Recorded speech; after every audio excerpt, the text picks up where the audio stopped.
Merci de nous rejoindre sur Star 21 TV. Bonsoir à tous et bienvenue dans ce 21h. À la une de ce journal, le pire n'est pas arrivé, mais un engin calciné. Il s'agit d'un bus du transport urbain de Conakry qui a pris feu dans la matinée à 50 mètres du rond-point de Bambeto. Les détails, c'est dans cette édition. Et puis, la liberté de la presse en Guinée menacée selon le syndicat des journalistes de la presse privée. Après plusieurs cas de tentative d'étouffement et l'incarcération du journaliste Lansana Camara, le syndicat compte battre le pavé mardi à Kaloum pour se faire entendre. Kernon Falilou Diallo sera là pour nous parler de l'itinéraire de la marche. Enfin, c'est parti, la Corée du Sud a entamé ce lundi, sans son voisin nord-coréen, les travaux d'exhumation de victimes de la guerre de Corée. Ces titres ainsi que d'autres vous seront développés juste après cette transition.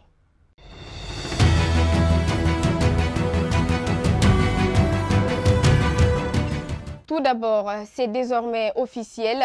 Les députés du parti de Sidia Touré ont décidé, à l'issue d'une réunion ce lundi même, de continuer à siéger à l'Assemblée nationale dont la session des lois s'ouvre le vendredi prochain. Selon le bureau exécutif de l'UFR, cette décision est motivée, selon ce parti, d'empêcher le président de la République de faire passer une nouvelle constitution sans la soumettre à l'Assemblée nationale. Le projet de troisième mandat qui fera le malheur de tout le monde ne marchera pas. C'est comme si on demandait à des gens de descendre dans un puits et qu'on les enterre là-bas. S'ils refusent, on ne fait pas là pour ça. C'est exactement pareil, parce que chacun est conscient qu'après le troisième mandat, c'est la mort. Il n'y a plus rien derrière. Parce qu'on sait, ceux qui sont aux commandes, on sait où ils ont conduit le pays, comment c'est conduit, etc. Donc, personne n'a envie que cela perdure. C'est exactement pareil. Est-ce que vous trouvez censé que de demander à des gens volontairement de se mettre dans un puits pour qu'ils soient enterrés dedans? Et s'ils disent non, celui qui demande ça, lui, il ne fait pas là pour ça. Mais ça, c'est un palabre inévitable. Personne ne se laissera mettre dans un puits les yeux ouverts. Ça, ce n'est pas possible. Donc, c'est ça le problème guinéen. Le mode de gouvernance que traverse le pays était au centre d'une conférence animée ce lundi par les forces sociales de Guinée. Une rencontre à l'issue de laquelle cette plateforme de la société civile a dénoncé les maux dont souffre la population guinéenne. Suivez. Au plan politique et social, la période de 2011-2018 aura été une douloureuse expérience pour nos braves populations. Elles ont enduré d'épouvantables épreuves du fait d'une gestion politique et sociale chaotique due à la poursuite d'un système de gouvernance qui a mis le pays par terre au cours des décennies précédentes. Ainsi, les Guinéens qui aspiraient à renouer dès 2011 avec la cohésion nationale et un développement économique et social fondé sur les principes d'un état de droit ont malheureusement vite déchanté. Cette déception s'aggrave avec la mauvaise gestion politique, des blessures nées des crises sociopolitiques de 2010, l'inféodation des institutions républicaines et la volonté de contrôler le processus électoral ainsi que les corps intermédiaires dans un esprit d'affrontement. À travers cette même sortie, les forces sociales de Guinée ont annoncé leur volonté de parer contre toute action de modification de la Constitution. Pour mener à bien cette action, cette structure envisage des concertations avec les acteurs du pays en vue de l'évaluation de la situation pour défendre l'actuelle Constitution. Regardez. Nous exhortons le président Alpha Condé à refuser toute tentation visant à remettre en cause l'ordre constitutionnel actuel et dont les conséquences peuvent constituer une menace pour la stabilité des institutions et pour la quiétude sociale dans le pays et dans la sous-région. Le projet de troisième mandat est une illusion suicidaire pour ses promoteurs, quelle que soit l'approche qui sera envisagée pour le réaliser. Car non seulement il est à contre-courant de la marche du monde et de l'histoire, mais aussi des nobles aspirations de notre peuple. C'est pourquoi nous interpellons le président Alpha Condé, président de la République, pour qu'il respecte ces différents serments solennels et qu'il évite à notre pays les expériences regrettables connues.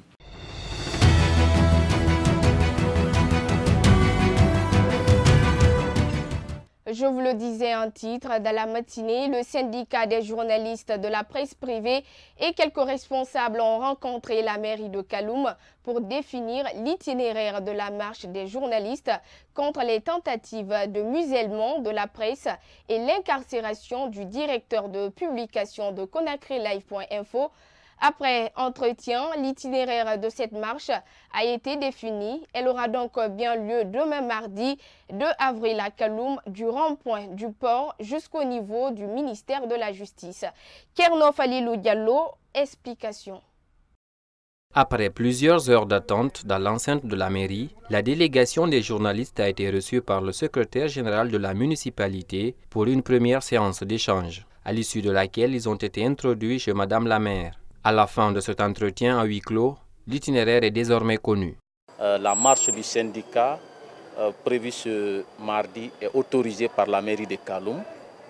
Seulement, il y a eu une modification autour de l'itinéraire. Donc, au lieu de quitter la HAC, autorité de la communication pour le ministère de la Justice, cette fois-ci, le point de départ sera au niveau du rond-point du port autonome de Conakry. C'est de là qu'on va marcher en passant par le ministère des Affaires étrangères qui est le ministère plaignant et puis on continue directement au niveau du ministère de la Justice. Par rapport à cette modification de l'itinéraire initial, des raisons sont données par la mairie et des dispositions sont prises pour sécuriser la marche. Toutes les dispositions sont en train d'être prises au niveau de la mairie pour un encadrement professionnel de notre marche. Et nous, confrères organisateurs aussi, il y a des dispositions qu'on va prendre à l'interne. Il y aura un registre qui sera là pour recenser tous ceux qui viendront marcher. Ça va nous permettre de savoir est-ce qu'il n'y a pas des intrus, puisqu'on se connaît tous entre nous, tous les journalistes on connaît, puisque la marche elle est destinée aux journalistes. Et puis il y aura une sorte de planification d'ordre protocolaire qui mettrait les présidents des associations de presse en première ligne. Après eux, au niveau de la deuxième ligne, ce sera le directeur des radios, télévisions et sites. Et puis nous, les journalistes, on sera derrière. Au-delà de la marche pacifique projetée par les hommes de médias pour dénoncer les violations des libertés de la corporation, plusieurs autres activités sont prévues. Il y a la synergie des radios, une synergie qu'on va mettre à profit pour parler essentiellement de la loi L002. Dans l'immédiat, une journée sans presse, c'est-à-dire les radios et télévisions vont éteindre et puis les sites et autres vont cesser de publier. Vous comprenez, une journée sans presse. Et puis, on envisage aussi de créer un pool de journalistes enquêteurs qui vont poursuivre le travail de notre confrère. Puisqu'on est sûr qu'il n'a pas menti, il est très respecté dans la corporation, c'est qu'il est sérieux, il ne s'est jamais illustré dans le mensonge. Depuis fin 2018, plusieurs atteintes à la liberté de la presse ont été constatées, parmi lesquelles des plaintes d'intimidation, les violences, pire l'incarcération de Lansana Camara du site ConakryLive.info et la goutte d'eau qui a fait déborder le vase. Dans le même cadre, il faut signaler le rejet de la demande de mise en liberté provisoire du journaliste Lansana Camara ce lundi 1er avril 2019 par le tribunal de première instance de Kaloum. Une décision du juge en charge du dossier mal perçue par l'avocat du mis en cause. Il qualifie cette détention d'illégale. Dans l'espoir d'une suite favorable au dossier, Maître Frédéric Loy, avocat de Lansana Camara, a promis d'introduire à nouveau ce lundi une nouvelle demande de mise en liberté provisoire. Regardez. À la suite de la prise du mandat de dépôt, nous avons introduit une demande de mise en liberté provisoire. Et nous sommes étonnés ce matin que le juge, en dépit de l'argumentation, en dépit des moyens légaux qu'on a présentés pour justifier la mise en liberté provisoire de notre client, nous sommes étonnés de voir que le juge a rejeté encore une fois cette demande de mise en liberté provisoire en violation manifeste de la loi. Donc nous entendons dans la journée réintroduire une nouvelle demande de mise en liberté provisoire parce que nous estimons au jour d'aujourd'hui que la détention de nos clients est illégale. Il ne peut pas être poursuivi, il ne peut pas être emprisonné pour avoir commis un délit de presse. Le juge, pour justifier sa mesure, se prévaut, n'est-ce pas, de l'article 132 de la loi organique qui dépénalise le délit de presse. Et en pareille situation, comme je l'ai dit, l'article 132 renvoie aux dispositions des articles 101, 102, 103 et 104, 105 et 106 de la même loi. Et en aucune manière et en aucun moment, ces lois ne prévoient, n'est-ce pas, ces dispositions ne prévoient une peine privative de liberté. Encore une fois, on ne peut pas détenir M. Lansana Camara à la maison centrale au jour d'aujourd'hui pour des faits, n'est-ce pas, de délit de la presse. Pour le président de l'Association guinéenne de la presse en ligne, toutes les structures de médias sont à pied d'œuvre pour la libération du journaliste du quotidien électronique ConakryLive.info. Suivez. Il y a eu plusieurs rencontres qui ont été. Un avocat a été pris à cet effet. Nous avons fait une première demande qui vient d'être rejetée, une demande de libération motivée. Nous estimons que le délit commis, c'est une diffamation. Dans aucune disposition de la loi sur la liberté de la presse, la diffamation ne peut être privative de liberté. Donc, mais le juge est souverain, il a pris cette décision, nous la respectons, mais nous avons demandé immédiatement à l'avocat de faire une nouvelle demande de libération et d'attaquer la décision en appel. Parce que nous estimons que c'est une décision qui est unique, qui est illégale et qui viole la loi sur la liberté de la presse.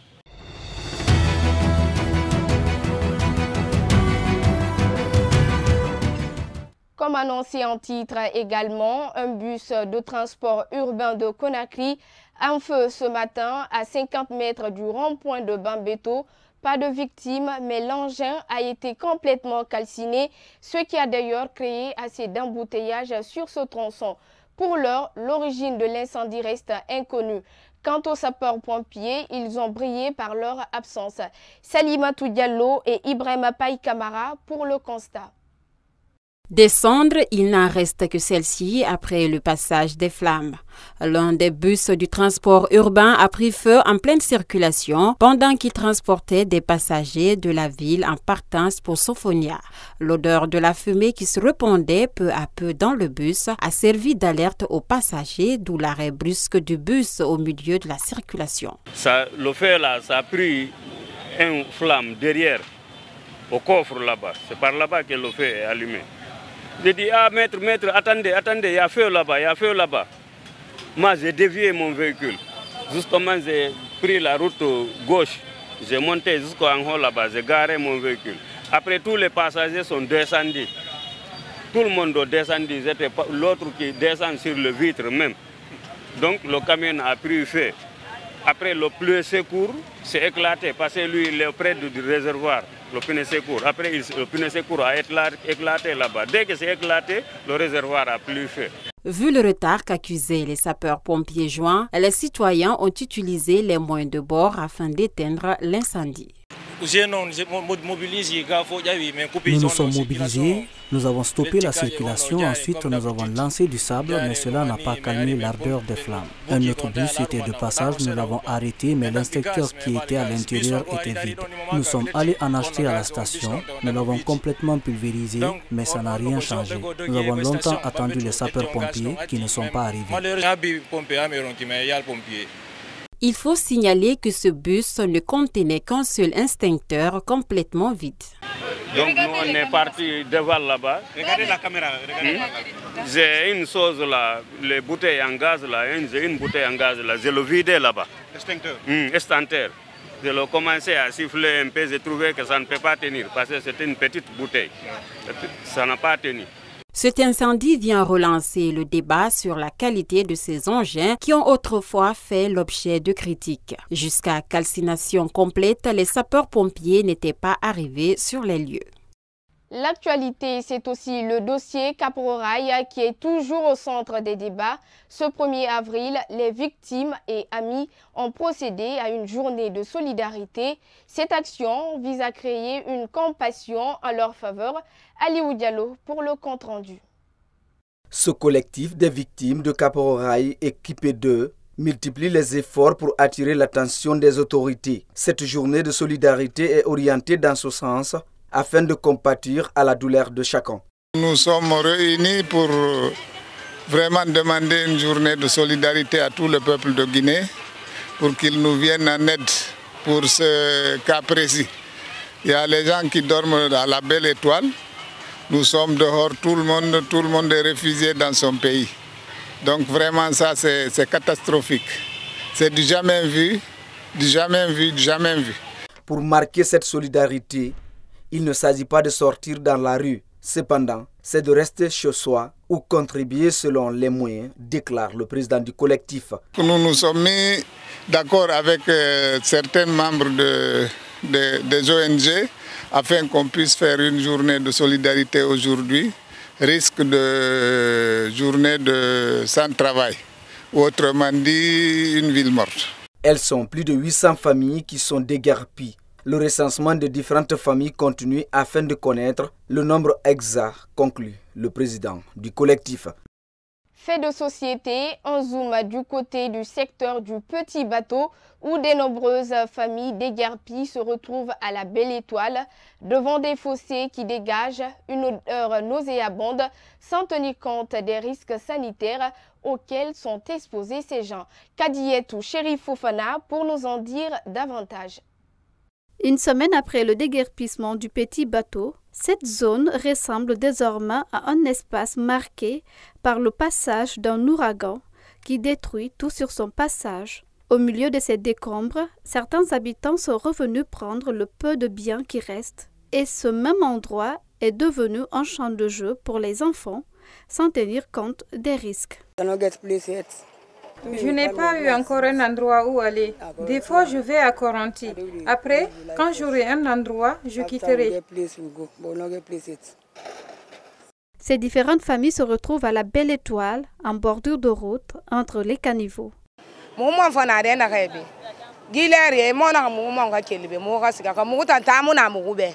Nous n'avons nulle part où aller. Nous n'avons même pas d'argent.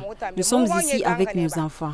Nous vivons en plus au milieu des mouches et des moustiques et c'est dans ça aussi ils viennent nous déguerpir. Nous n'avons même pas d'argent pour nous nourrir.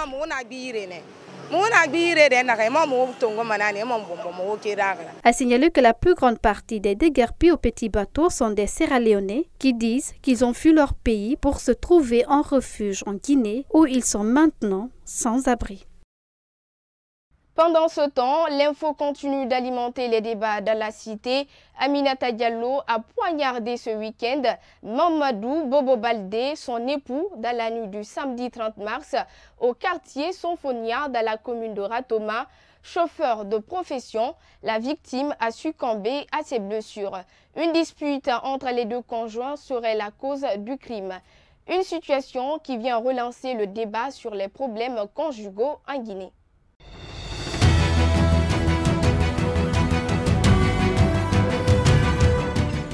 Sport à présent, la 16e journée du championnat national de Ligue 1 guinéenne de football professionnel a pris fin ce dimanche. Le champion en titre s'est fortement imposé dans son derby en écrasant les Verts et Blancs de Dixine 4-0. Et puis après donc cette défaite, c'est un coup de tonnerre dans le monde du football guinéen. Xavier Bernal n'est plus entraîneur du Afia FC. Les dirigeants du triple champion d'Afrique ont décidé de se séparer du technicien espagnol. Pour le moment, l'entraîneur de l'équipe réserve et ancien international guinéen assurera l'intérim jusqu'à nouvel ordre. Nous y reviendrons dans nos prochaines éditions d'information. Et avant de s'envoler cette nuit pour la capitale marocaine où elle poursuivra son stage de préparation, l'équipe nationale cadette de Guinée qualifiée pour la 21e édition de la Coupe d'Afrique des Nations des moins de 17 ans, Tanzanie 2019, a reçu le drapeau dans la main du Premier ministre, chef du gouvernement Kassori Fofana. Suivez ce compte-rendu signé Abdoulaye Momo Fofana. Qualifié pour la prochaine Coupe d'Afrique des Nations des moins de 17 ans, Tanzanie 2019, le Sili national cadet a officiellement reçu le drapeau des mains du chef du gouvernement, Dr Ibrahima Kassori Fofana, avant de s'envoler ce soir pour le Maroc, où il effectuera 10 jours de stage. Chers sportifs, je voudrais vous exprimer mes sincères félicitations pour votre brillante qualification aux éliminatoires de Dakar. Réduit à 14, puis à 13. Vous avez pu franchir le cap malien qui a toujours été notre obstacle. Je voudrais aussi rendre un hommage mérité à la Fédération guinéenne de football pour tous les résultats obtenus à travers les différentes équipes engagées dans les différentes compétitions africaines et les inviter à redoubler d'efforts pour beaucoup plus de performances de nos équipes. Le secrétaire général de la Fédération guinéenne de football revient sur les réformes engagées par son institution, mais souligne le manque d'infrastructures sportives. Depuis 2015, la première disposition structurelle qui était devenue le passage obligé consistait à la professionnalisation intégrale de ce sport par la création de la Ligue guinéenne de football professionnel. Cette entité qui regroupe 28 clubs répartis en deux groupes de 14 chacun, de Ligue 1 et de Ligue 2, constitue la catégorie élite de nos structures sportives au sein de laquelle sont désignés sur la base de la performance les représentants de notre pays dans les compétitions africaines. Permettez-moi de vous dire qu'à date, le football guinéen fait aujourd'hui face à deux sérieux handicaps qui ne lui permettent pas de faciliter sa progression et son épanouissement. Il s'agit de l'insuffisance d'infrastructures sportives et l'assistance financière aux structures qui se battent comme elles peuvent pour le développement de notre sport. Convaincu par l'état de forme de ses coéquipiers, mais surtout du soutien des autorités sportives, le capitaine du Sili cadet promet la coupe. Sensation, ça fait vraiment plaisir parce que vous savez que maintenant le football guinéen commence à prendre oui, donc maintenant c'est à nous de partir représenter dignement la nation. Et en plus de ça, recevoir ça du Premier ministre, ça nous montre combien de fois il est important de partir faire honneur à la nation. Donc on ne va pas partir là-bas les bras croisés, on va partir pour mouiller le maillot. Vu qu'on a déjà éliminé le Mali, double champion d'Afrique, donc on se doit de remplacer le Mali. Donc c'est sur ça qu'on va partir là-bas, en Tanzanie. Donc c'est un peu ça. À retenir que la Guinée est logée dans le groupe B, composé du Maroc, du Cameroun et du Sénégal.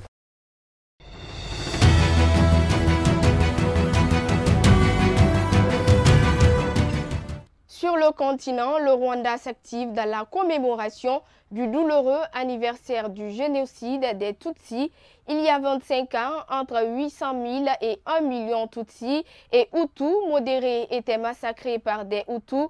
Samedi, à Nyanza, le président Paul Kagame a participé à Lumungada, le travail communautaire obligatoire destiné à renforcer l'unité nationale, donnant par la même occasion le coup d'envoi à des préparations des commémorations de ce génocide. La cérémonie d'investiture s'est déroulée au Palais des Sports devant des milliers de militants des partis de la coalition au pouvoir. Plusieurs fois ministre, Mohamed Bazoum est un proche du président Issoufou qui arrive au terme de son second et dernier mandat au vu de la Constitution. Initialement prévue l'année prochaine, un an avant la présidentielle, l'investiture a été avancée d'un an au vu des tiraillements internes. Cela fait des mois que la pression montait au sein du parti présidentiel, le PNDS, mais la guerre de leadership ne s'est manifestée au grand jour que fin janvier 2019 avec le limogeage de Assoumi Massaoudou. La contestation populaire entre dans sa 7e semaine en Algérie et la sortie de crise proposée par l'armée peine à convaincre. presque une semaine après la proposition du chef d'état-major que le Conseil constitutionnel se réunisse pour constater la vacance du pouvoir du fait de l'état de santé d'Abdelaziz Bouteflika. L'instance ne s'est toujours pas prononcée malgré la nomination du nouveau gouvernement qui comprend 27 ministres, dont 6 femmes du côté de la rue. Les manifestants rejettent une transition assurée par des gens issus du régime actuel. Résultat, chacun y va de sa proposition.